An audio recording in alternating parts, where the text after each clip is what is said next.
Kentucky Lieutenant Governor Jackie Coleman announced her bid to become Kentucky's next governor. Now, she served as Lieutenant Governor with Andy Beshear since 2019, and she's also a teacher. A recent column from the Bluegrass Institute evaluates her education policy record in a column titled, "Would Jackie Coleman Bring Sound Education Policy into the Governor's Office?" I'm Richard Nelson, and you are tuned into The Commonwealth Matters.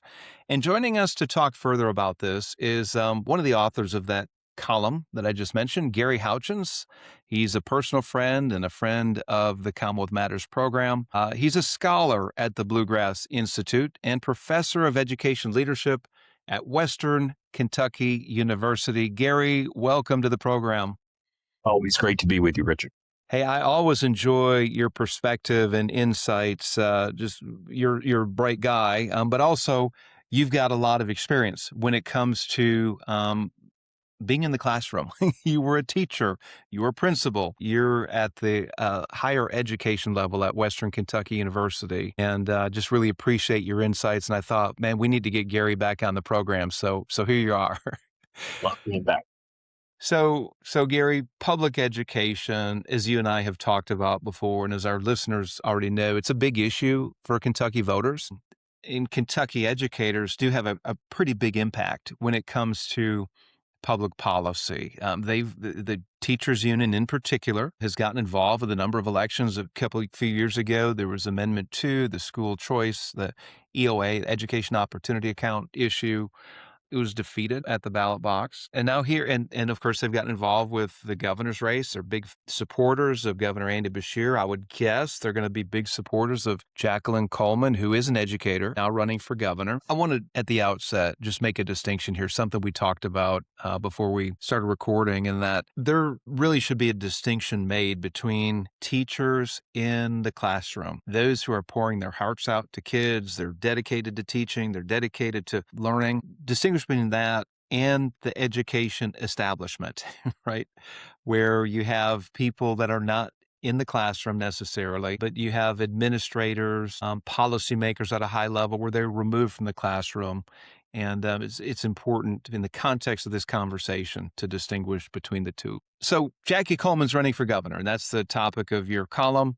You say in this column that she's amenable to dismantling some regulatory barriers, education, employment, but her overall record raises a serious concern about the policies that she'd bring to the governor's office. So tell us about some of the barriers that she is in favor of eliminating. We'll start on a positive note here, right? Yeah. So I think it's important to note that we're trying to extrapolate from comments that the lieutenant governor has made as to the areas in which she might be amenable to reform efforts. She supported a change in the GED system that would basically eliminate the fee that's associated with taking the GED. That was, in our judgment, a positive move that made it possible to increase educational attainment for the state of Kentucky, which is a great goal. And she's made comments to suggest that because part of her role, in addition to being the lieutenant governor, she also wears the hat of the Secretary of Education and Workforce Development. So she is also responsible for trying to promote workforce opportunities in the state. And she's indicated that there are bureaucratic barriers that may stand in the way of people entering into new occupations and advancing and developing the workforce. And so that's encouraging because Kentucky currently has one of the most onerous regulatory regimes when it comes to occupational licensing. So individuals who want to enter a new field of vocation, things like being a barber, for example, or running a hair salon, really terrible regulations that prevent people from being able to move into those kinds of careers, especially as an independent business owner.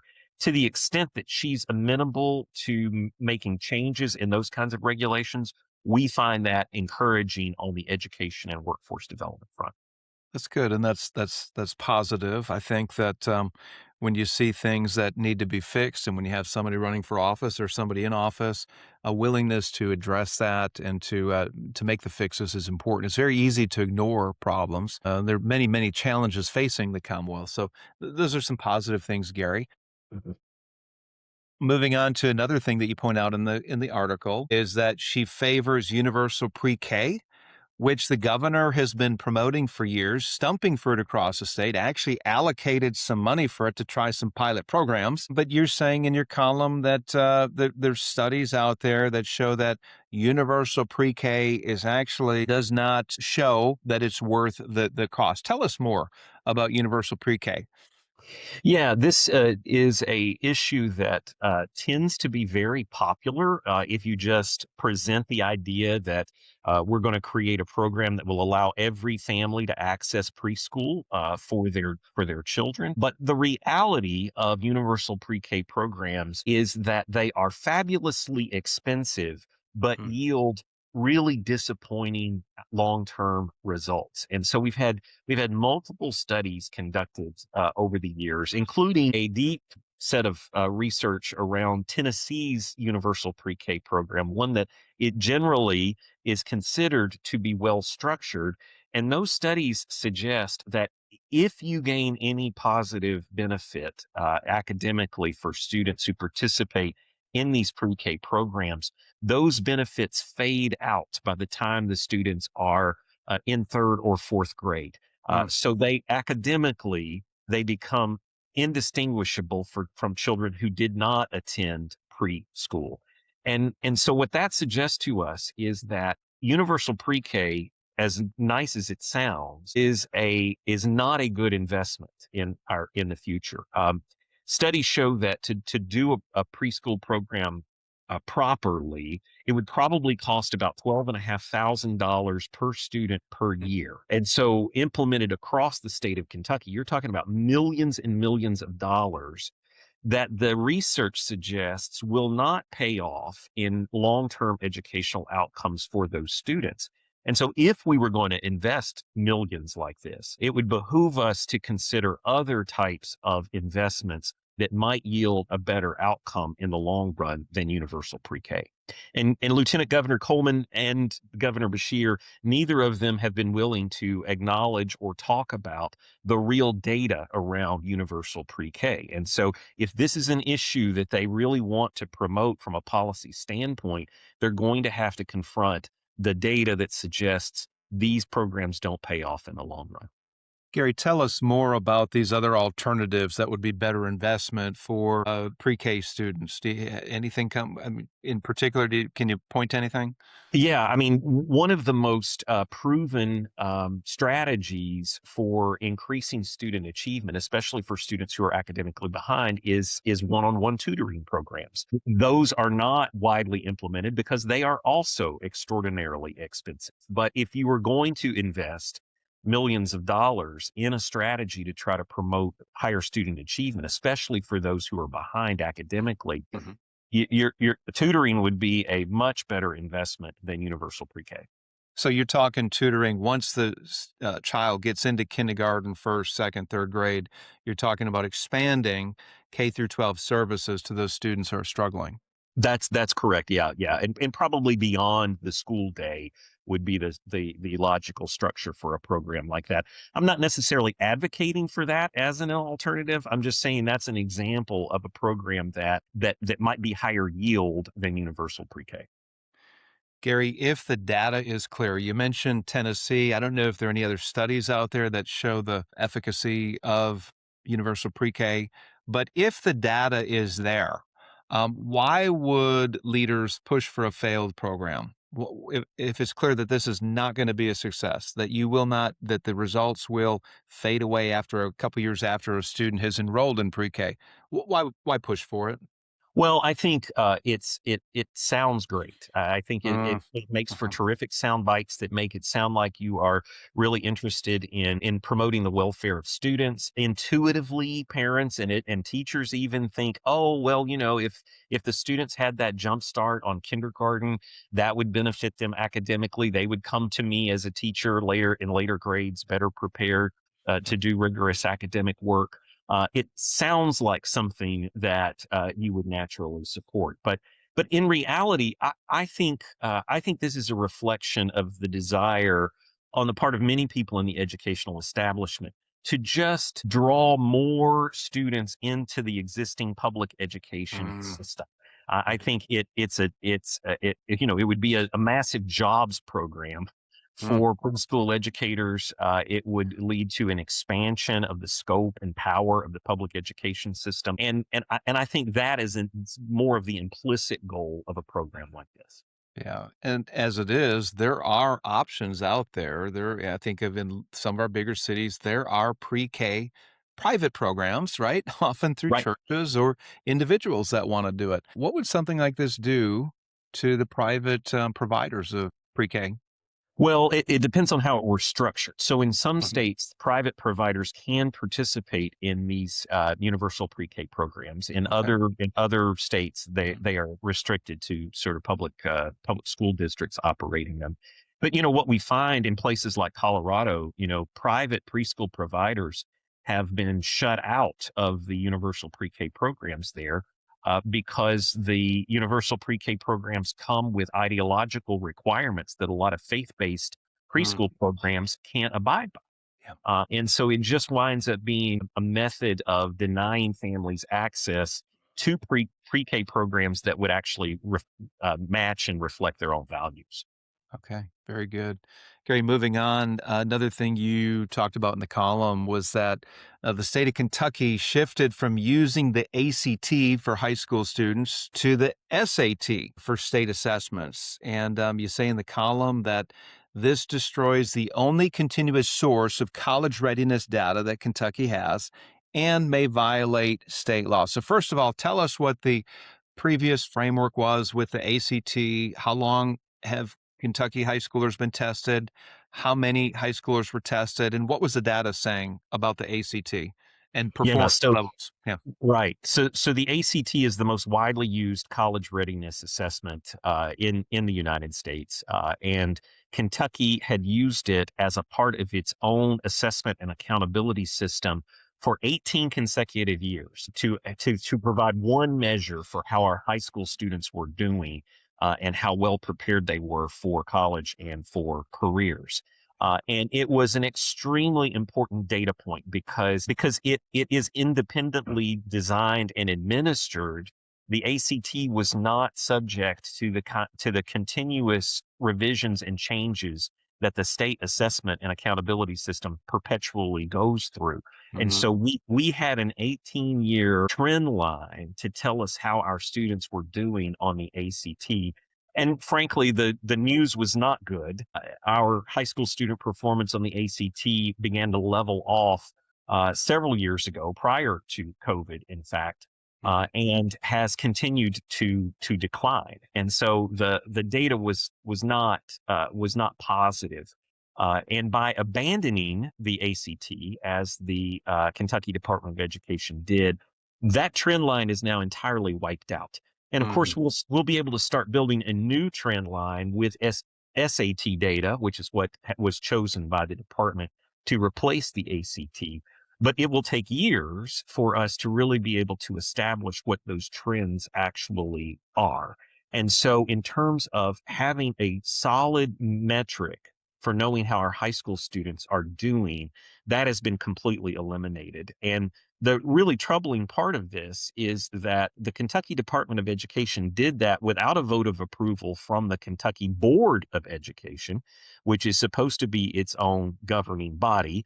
And neither the board nor Lieutenant Governor Coleman, who is an ex officio participant in the Kentucky Board of Education, raised any alarm bells or questions about this process. It's also concerning because legally the state of Kentucky requires a science assessment at the high school level as a Yeah. part of its assessment accountability, and the SAT does not. There are science items on the SAT, but the student performance on those items is not parsed out as a distinct science score. And so at the Bluegrass Institute, we have some real questions about the legality of using the SAT in this particular way. Gary, you said that the state Board of Education did not make this change, which they're apparently the organization authorized to make such a change, such a major policy change. Who did make the change then? Was it Robbie Fletcher, the Commissioner of Education? Did It it? was it was staff of the Kentucky Department of Education, who I have many previous experiences with, and are great individuals, terrific professionals. I'm sure they're trying to exercise what they think is best for the state in their judgment. But given the radical nature of this particular change, there should have been more oversight and questioning on the part of the Kentucky Board of Education. That's their number one job, and that did not happen in this particular case. Gary, let's go back to the rationale for the switch. ACT, which has provided a continuum of 18 years of education performance data of our high school students. It included the scientific portion, which by law, Kentucky students, high school students we need to find out how they're performing with science. No longer that is the case. What was the rationale for the move? Why move from the ACT to the SAT?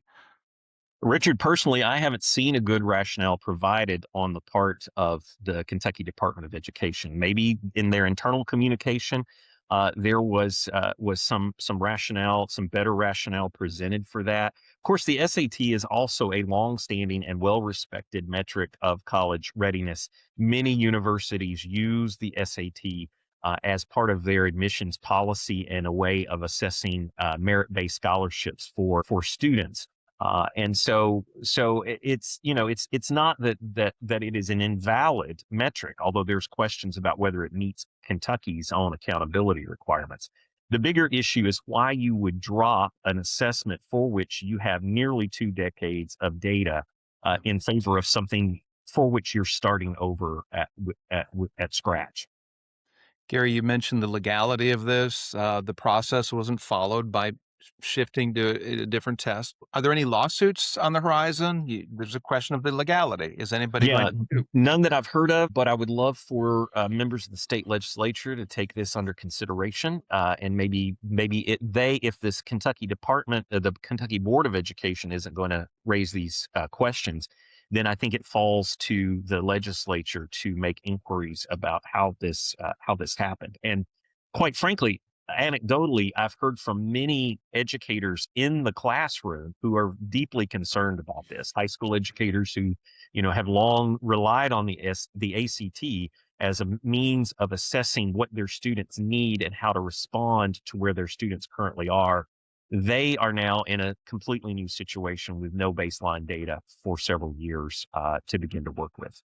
Yeah. So we will stay tuned and see if the state legislature picks this up next session. Perhaps they could pass a law and revert back to the ACT. They certainly have the authority to do that. They do. It's difficult. The situation that the state gets in is if you dictate a particular test or vendor, those kinds of things change a lot over time, right? And so the state is always reluctant to dictate a specific vendor, but they definitely have the authority to provide more guidance to the Department of Education on what kinds of assessments that should be utilized. And so that's the approach I think that is probably most appropriate here. Very good. In your column, Gary, you talked about Jackie Coleman's opposition to the federal education freedom tax credit. That was the federal school choice program where any taxpayer can write off $1,700 per year. Where that's a complete write off, and it would go to a grant making organization, and then it would be distributed to students who fit within a certain threshold. She's opposed to that.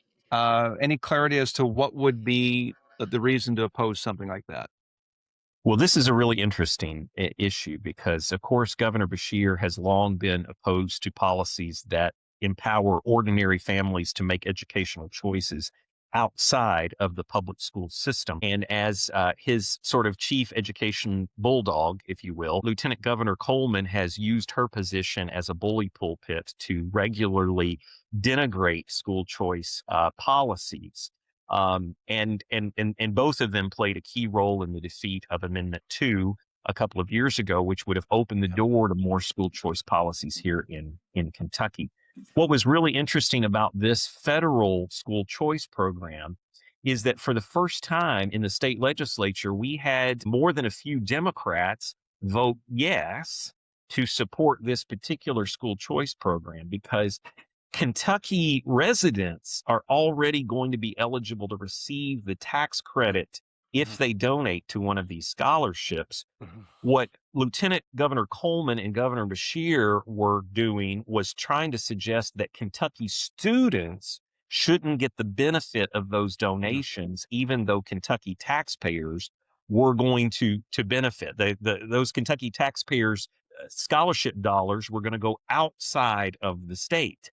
Yeah. And so that created a bipartisan source of support for this federal scholarship tax credit program, which thankfully passed the legislature and was passed over the veto of Governor Bashir. And so the very rhetoric that Lieutenant Governor Coleman used in opposing this was not accurate in terms of representing what school choice policies actually do. Gary, if I And could jump in and just say this to add to that, put an exclamation point on it. She called it a voucher program, right? right, right, which is completely inaccurate. Okay. And I have to believe that Lieutenant Governor Coleman it knows better to Yeah. be able to distinguish between what a voucher program is versus a tax credit program. But she's going off of some polling that she's seen somewhere that voucher sounds bad to voters, and so that's the language she's using in a way that really misleads Kentuckians about what this opportunity meant for Mhm. Kentucky families. Gary, just a follow up here. Do you think that this is a game changer for Kentucky parents who don't have the resources to send their kids to private school, or maybe they want to homeschool? Is this going to be a game changer, or where are we with this? Yeah, I think this is probably the most important school choice development in Kentucky's history, in particular because the public education establishment in the state has been so powerful and has Yeah. essentially, manipulated the courts in a way that has locked Kentucky out of access to the kinds of school choice policies that have benefited students in almost every other state. Hmm. This new federal program finally breaks through that wall that the education establishment built against Kentucky families and now gives every family, virtually every family in the state, the opportunity to access the same kinds of education options for their children that affluent families have always enjoyed. So it is definitely a game changer. Gary, I just need to follow up, and we could do a whole program on school choice programs, but is this going to destroy public education? That's what we heard when the Amendment 2 issue was on the ballot. It's going to That's wreck certainly our that's local public schools, right? You heard it Yes, too. that's certainly what Governor Bashir and Lieutenant Governor Coleman tried to tell everybody. But if you just look at the experience of other states, you can see the utter falsehood of the idea that school choice destroys public education. When you look at other school choice rich states like Florida, for Mhm. example, Yeah. which has some of the oldest and highest levels of participation of school choice programs in the country, you find a state that is academically outperforming similar states like Kentucky, for example, and across a wide variety of demographics. And that includes students who are still being served in public schools in states like Florida, outperform Kentucky's public school students, just proving that in ultimately school choice works well for every student. Gary, we're running out of time, but I do want to point out you talk about Kentucky education performance is deteriorating. You talk about the spending versus the performance gap.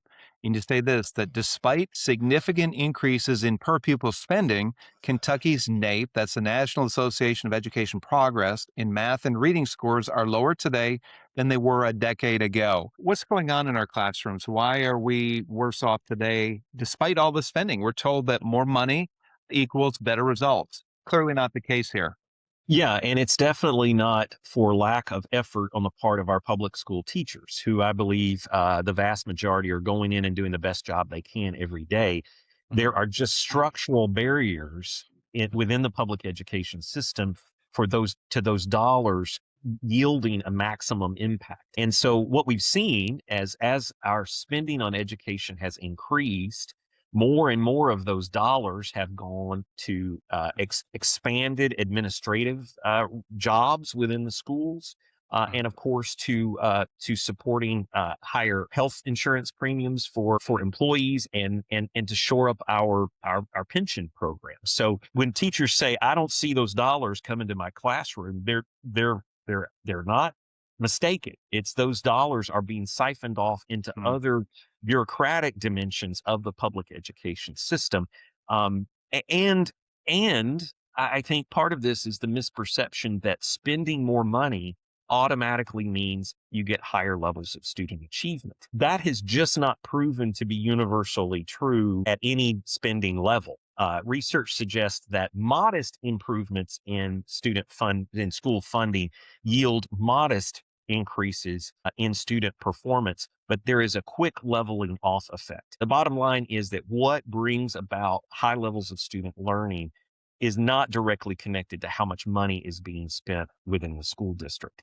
There are other variables and other factors that really come into play there. And so I think all of that is an explanation for why we're spending more, we're getting less for the dollars that we've invested. And meanwhile, we see a public education establishment that is rigidly opposed to any kind of structural change that might alter the trajectory that we're on here. And so it's part of why school choice is so important, is that it gives us another means of an alternative to the existing public education system that can put pressure on the public school system to. Gary, we've got just a minute to go, and this is not enough time for you to answer this, but I want to talk about, since the column is about next year's governor's race and Jackie Coleman, how important is the governorship when it comes to ed policy in Kentucky?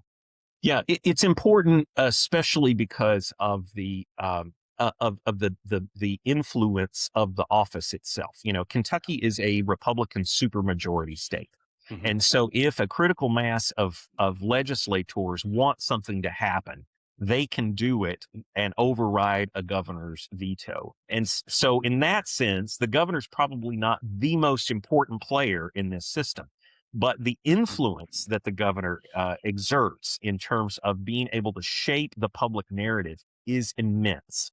And if when I consider what we might have been able to do over recent years with a governor who really took school accountability seriously, who Mhm. took student achievement seriously, who expected the education system to do better, it's quite remarkable the difference that that would have made in the education policy in the Commonwealth in the last few years. Very good. And on that note, Gary, we're going to have to close it out. Gary Houchens with the Bluegrass Institute. Always great to have you on the program. God bless you and keep up the good work. Thank you.